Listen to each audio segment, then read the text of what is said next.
Assalomu alaykum hurmatli kuzatuvchilar. Yaqinda jamoamiz Britaniya Kengashining O'zbekistondagi direktori janob Holgeytni Progressiv islohotlar markazi studiyasiga taklif qildi va suhbatlashdi. Podkast keng qamrovli auditoriyaga mo'ljallangan, shu bois savollar ham rang-barang bo'ldi. Ta'limdagi islohotlar farzandining kelajagi xususida ko'pchilik ota-onalarni o'ylantirayotgan masalalar qamrab olindi va hattoki janob Holgeytning o'zi Ielts'dan necha ball olishi mumkinligini ham so'radik. Suhbat ingliz tilida olib borilgan. Sizga ham qiziq bo'lsa, podkastimizni oxirigacha ko'ring. Marhamat.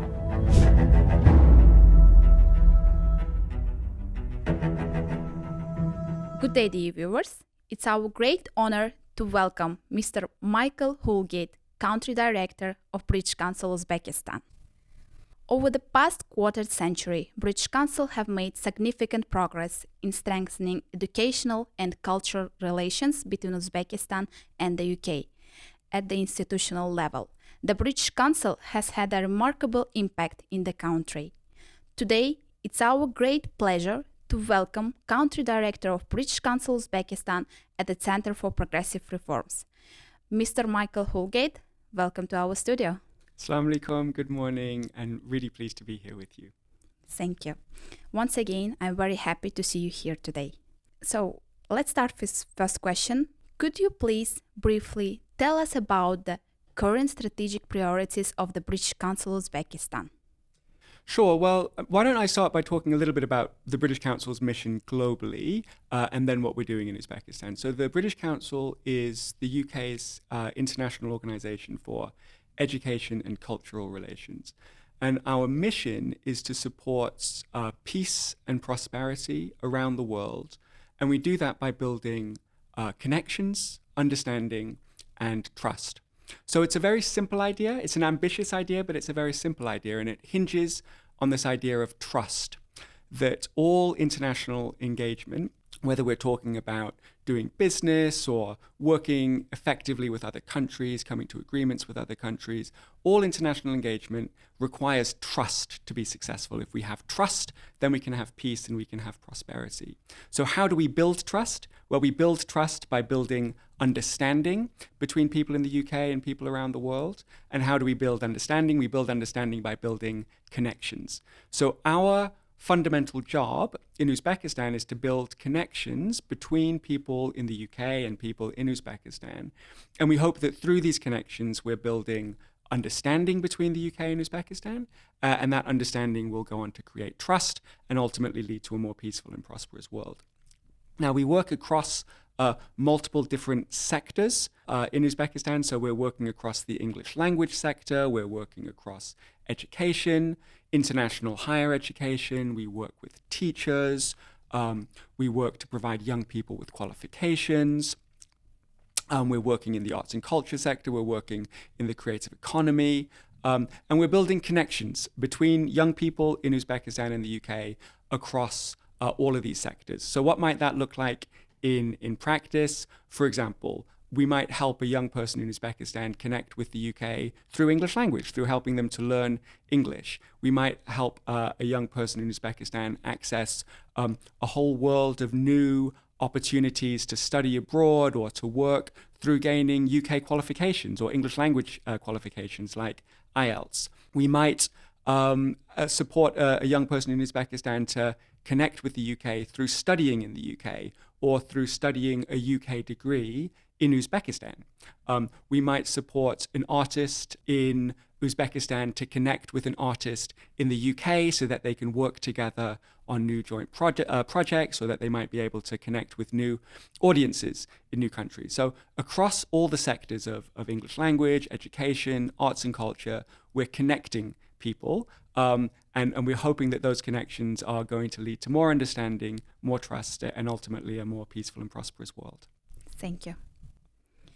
Can you please highlight projects that British Council Uzbekistan is currently implementing? Our current strategic focus is very much in line with the reform efforts of the Uzbekistan government. We know that there are incredible, ambitious reforms ongoing in Uzbekistan to transform the economy, to open up the education sector, to transform how languages are learnt, to improve the quality of teaching, And so our focus is very much on working with the education sector and working with the Uzbek government to support the achievement of these ambitious reforms. So within that, we've got three main areas of focus. So the first is English language. So we're supporting Uzbekistan to speak English better, simply. And that means working at a systemic level with the government of Uzbekistan to transform teacher education, because we want to strengthen the quality of English teaching in Uzbekistan. It means working directly with young people, teaching English ourselves, which we do online, or offering the opportunity to gain English qualifications like Ielts. So English is very much, our top priority, I would say. The second area where we're working is on international higher education and supporting a stronger and a bigger transnational education sector. So when we say transnational education, we mean Uzbeks getting a UK degree, but getting it in Uzbekistan. So not traveling. Traditionally, to get a UK degree, you would have had to travel to the UK. The trend now is that rather than students traveling to where the universities are traveling to where the students are. And we see a growing number of UK universities offering their degrees in Uzbekistan. And we're working to grow that offer and also to ensure that the international degrees that are being offered here are high quality and have the integrity and quality assurance that we'd expect from the UK degrees at home. So that transnational education, international higher education is the second big area where we're working. And then the third area is the creative economy. So for us, there's a very simple idea that arts and culture are not just important in and of themselves, although they are, but they're also a key driver of economic growth, of jobs, and of prosperity. And Uzbekistan has an incredible tradition in arts and culture, and literature, and design, and textiles, and heritage, and so on. And now the government is looking to harness that creative energy into real economic growth and prosperity and jobs. And we're working with stakeholders across the education, across the cultural sector, and with the government to try to support that ambition. So providing skills to young creative entrepreneurs, doing policy events, all aimed at growing a more flourishing creative economy in Uzbekistan. So let me introduce one of our main programs now that's called Ielka. So that's AELLCA, Accelerating English Language Learning in Central Asia. Ielka. This is a program that is funded by the UK government, and it aims to strengthen teacher quality of English teaching in all 5 Central Asian countries. So Uzbekistan, but also Kazakhstan, Kyrgyzstan, Tajikistan, Turkmenistan. So through strengthening English teacher quality, we hope that we will empower the next generation of Uzbeks to have the English skills that they need to thrive. Ielka is a very comprehensive program, so we take a multi-pronged 360-degree approach to improving teacher quality. So we work both with pre-service teacher training systems and in-service teacher training systems. So that is young people, pre-service young people who are currently at university studying to be teachers. We're working to support improvements in that system. And then in service, people who are already working as teachers, whether they're early career or mid-career or even late career teachers, supporting their continued development as well.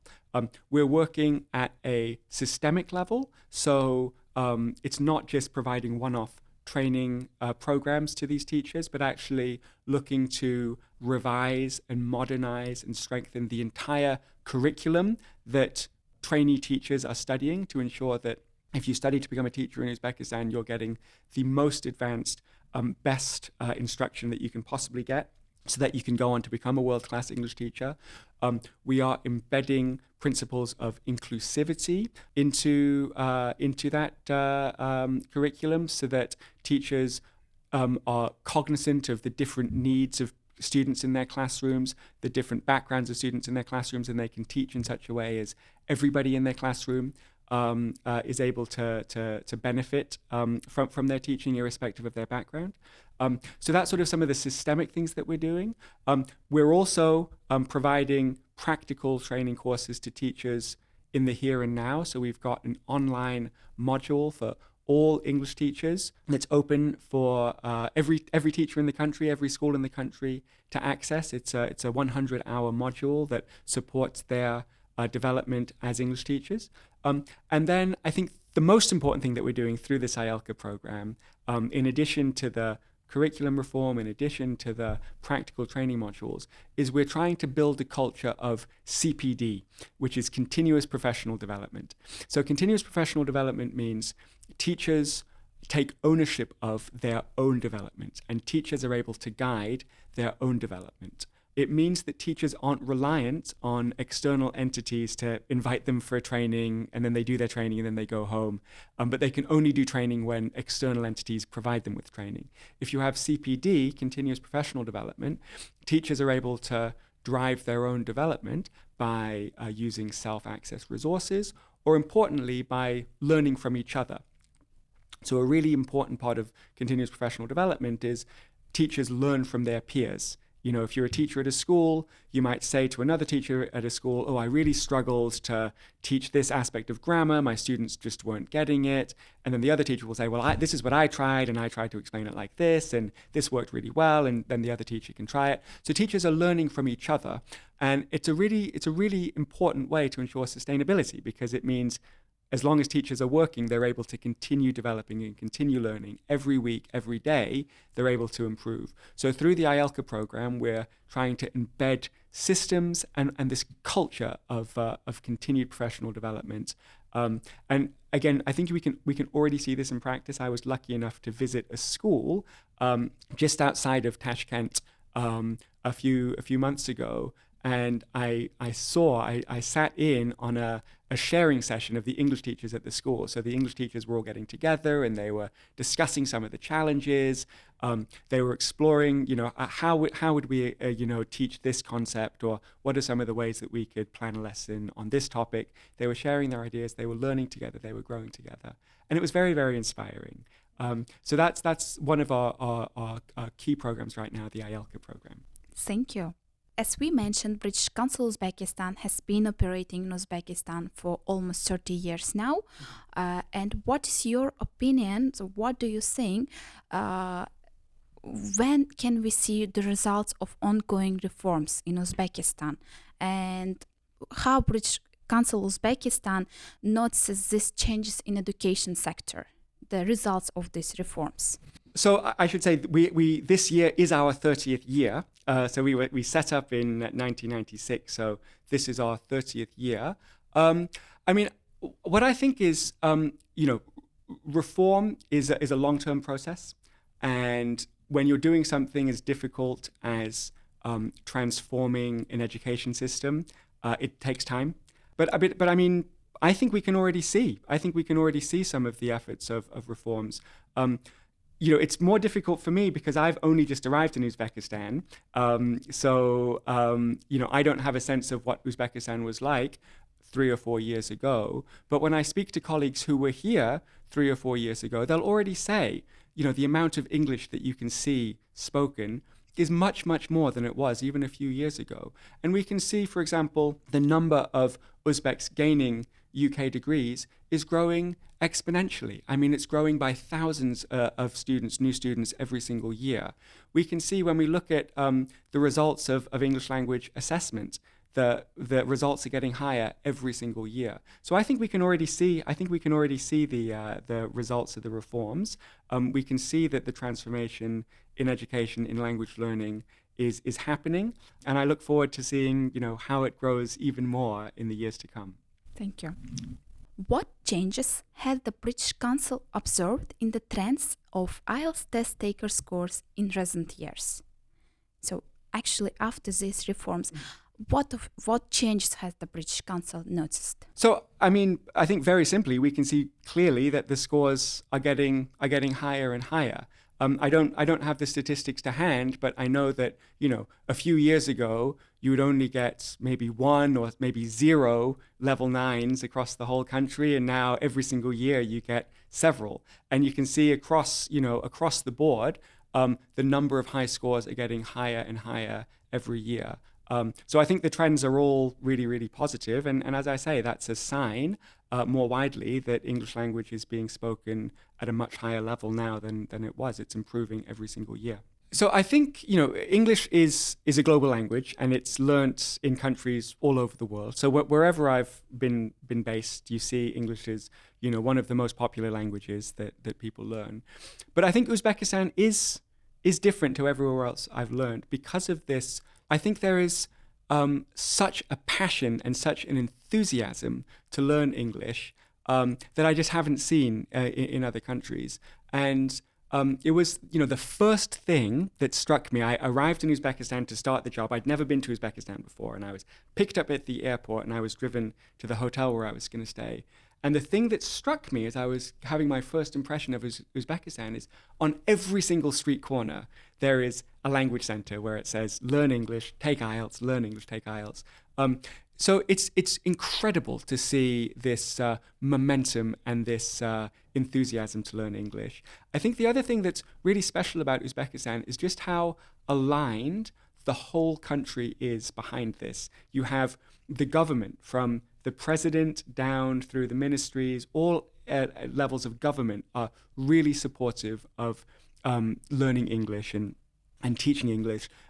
You mentioned parents. I mean, families are really interested in learning English, private organizations, young people. So there's this incredible alignment that almost every aspect of Uzbek society wants to learn English, and they're so passionate about it. I've never seen anything like it, but it's very inspiring. As somebody who tries to learn languages myself, not always very successfully, I've been very inspired by the dedication and the hard work that I see of young Uzbeks when it comes to learning English. Thank you. In recent years, there has been a noticeable shift in cultural attitudes in Uzbekistan, with more parents investing in their children's education. And in your opinion, what impact will this trend have on society and the economy, and how long might it take for these results to become visible?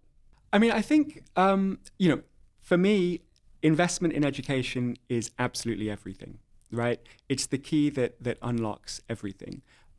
If Uzbekistan is going to become an advanced economy that is competitive in a very competitive global economy, then the young people in Uzbekistan will need to have, cutting edge skills, the most advanced skills, access to the newest thinking and the newest research.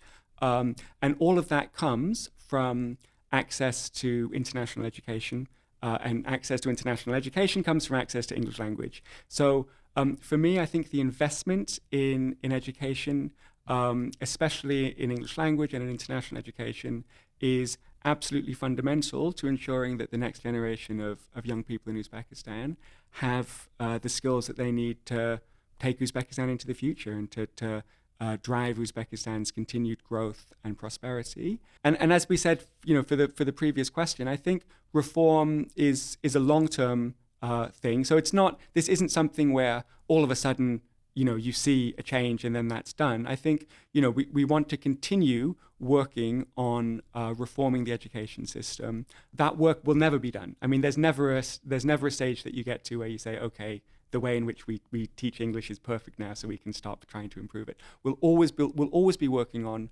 reforms. And so I think continued investment and continued attention will be necessary. But as I say, I think the results of the reforms over the past several years are already evident, and we can see that clearly in the levels of education that young Uzbeks are attaining right now. Thank you. As you already mentioned, for many years, Uzbekistan had no publicly recognized IELTS Band 9 score holders. Mm-hmm. And in the spring of 2023, it was officially announced that the candidate from Uzbekistan had achieved Ielts Band 9. And since then, as you already mentioned, the number of Band 9 achievers has been steadily increasing. And what do you believe? What were the key factors behind this challenge? And additionally, what were the main challenges that made it take so long for candidates of Uzbekistan to achieve Band 9 score? So I think, first of all, to get a Band 9 in IELTS is an incredible achievement. It's very, very difficult. It's very, very difficult. I'm not sure even native speakers would be able, I don't know if I'd be able to get a Band 9 in IELTS. It's a very, very high achievement. So it's incredible to see the number of people getting Band 9 in Uzbekistan today. And I've been lucky to meet a couple of what are called niners here, and I'm always really impressed by their dedication to learning and by just how well they're able to speak English. I mean, what's the secret to success? I think it's two things. First of all, it is just focusing on speaking English really, really well. It's and we know how to learn. The basics behind learning a language. You need to just do it a lot. You need to speak a lot. You need to listen a lot. You need to read a lot. You need to practice all the time, and slowly you'll get used to the language. And so I think it requires a huge amount of dedication and daily practice over a long period to get up to that level. But I think just focusing on language learning is one thing, and then the second thing is practicing the exam, because there are familiarizing yourself with the types of questions and the formats and what types of answers the examiners will be looking for. That's also really, really important to getting a high score. I think those are the two things that the two reasons why we're seeing increasing numbers of people getting 9. The only thing I would say is, and I've said this to a couple of people I've met who have been Band 8s and they're like, oh, I'm desperate to get a Band 9, is to all intents and purposes, Band 8s, it's very rare that you'd ever need a Band 9 other than your own personal pride. A Band 8 is sufficient for work, for study, for anything that you want to do when you're engaging internationally, for accessing UK education, to get jobs. Band 8, is as high as you'd ever need. So I would also say, don't drive yourself crazy about trying to get a Band 9. It's a very impressive achievement, but it's not the be-all and end-all. Thank you. My next question. What's your vision for the future of UK-Uzbekistan education cooperation? So, I suppose I would say I think we're already in a really, really strong place. I think the UK-Uzbekistan education relationship is the strongest that it's ever been. I think we've moved from a place of working on programs with institutions to a place where we're now working at a systemic level. So we're working system to system, government to government, and we're achieving change not just with individuals and not just in specific institutions, but at a whole country level. I'd like to see that get even stronger. I think the way things are developing in Uzbekistan and the way things are developing in the UK, we're set to get we're set to build an even stronger education and culture relationship. When I think about, my vision for the future, I suppose what I'd like to see is, first of all, Uzbekistan as the regional hub for international education. I'd like to see a large number of international, including UK universities, delivering here, delivering really high quality degrees, world-class degrees. And I want to see not just young people from all over Uzbekistan, but young people from all over the region coming here to access that international education. So Uzbekistan as a real, the main international hub for international education, I think that's something I'd like to see. And I guess the other aspect of my vision is a workforce in Uzbekistan, a young population in Uzbekistan that's genuinely multilingual and that is using their amazing English language skills to access international education, to access international employment opportunities, to do business with organizations from around the world, to ensure that Uzbekistan is at the forefront of a competitive global economy and is engaging with partners from around the world. So I guess those are the two aspects of my vision for the future. In our society, there is a belief that taking Ielts examination at British Council Uzbekistan is harder than in other test centers. What's your opinion on that? So this is, we are aware that this belief sometimes exists. And thank you for the opportunity to sort of put the facts down, because it absolutely is not the case. So the way Ielts is structured, there are three partners. You have Cambridge, IDP, and British Council. Cambridge are the main academic partner that are doing most of the work, designing the exams, setting the questions, and so on. And then British Council and IDP deliver the exams around the world. The exams are the exact same. So the papers that you study, if you're taking Ielts with British Council or IDP, are the exact same.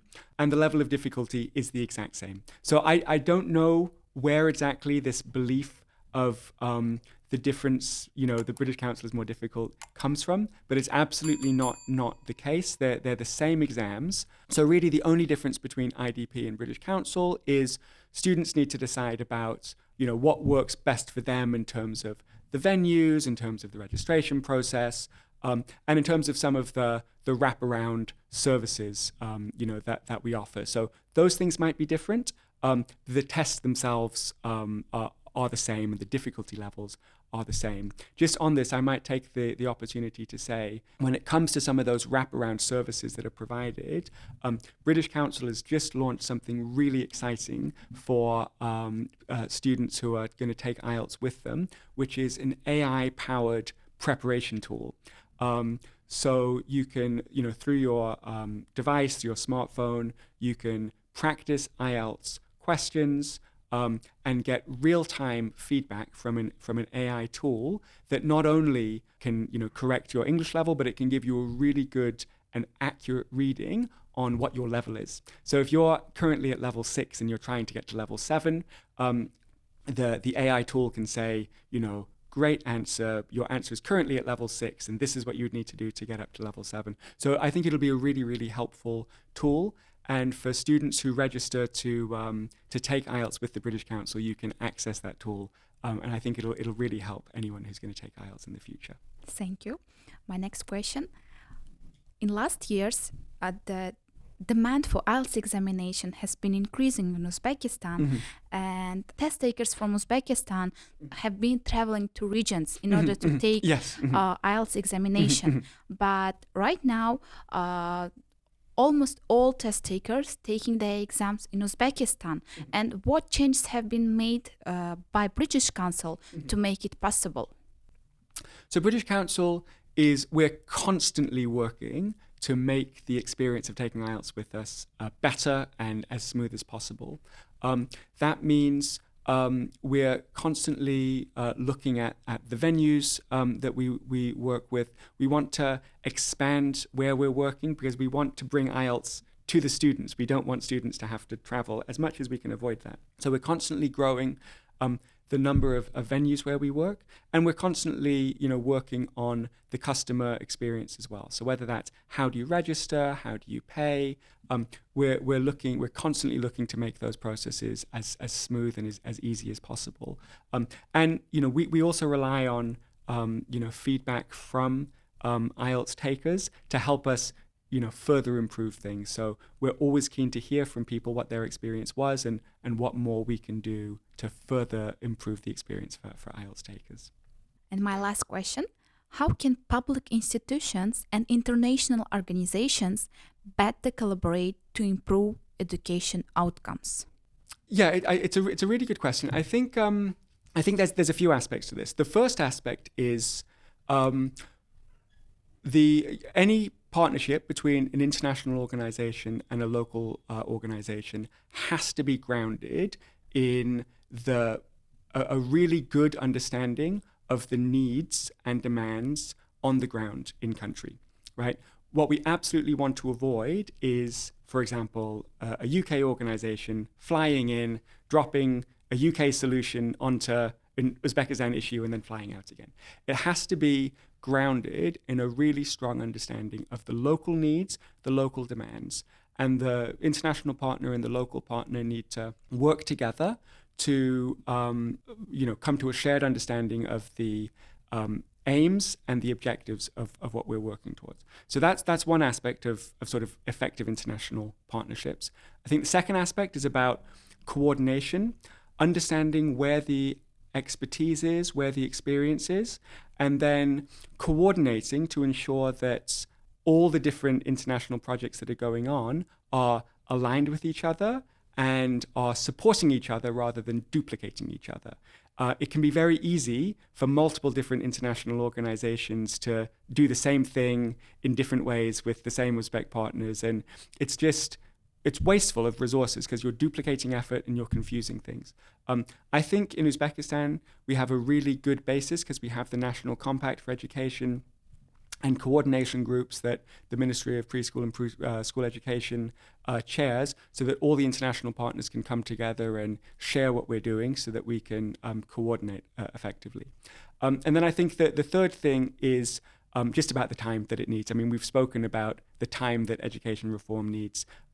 Successful international partnerships have to be long-term.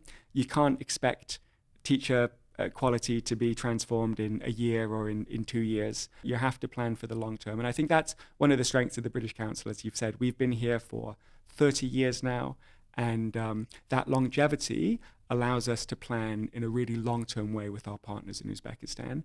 And we're looking forward to working with partners in the years and decades to come. Thank you. What can you say, what you want to say to our viewers now? What I would say is we live in a global world, a globally interconnected world.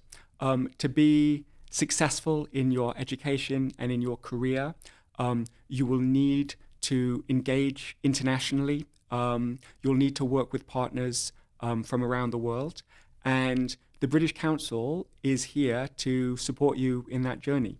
So if you want to learn English, if you want to gain an English qualification, if you want to study a UK degree, if you want to connect with the UK in any way, the British Council is here to support you in that journey. And I think if you connect with the UK through the British Council, you'll be setting yourself up for a really successful future career and future life in a globally competitive and interconnected world. Mr. Michael Holgate, thank you once again for coming. We were really happy to see you here at the Center of Progressive Reforms. Thank you. Thank you very much for having me. It's been a great conversation. Katta rahmat. Rahmat. Is that okay? Yes. Good, okay. Yeah, please.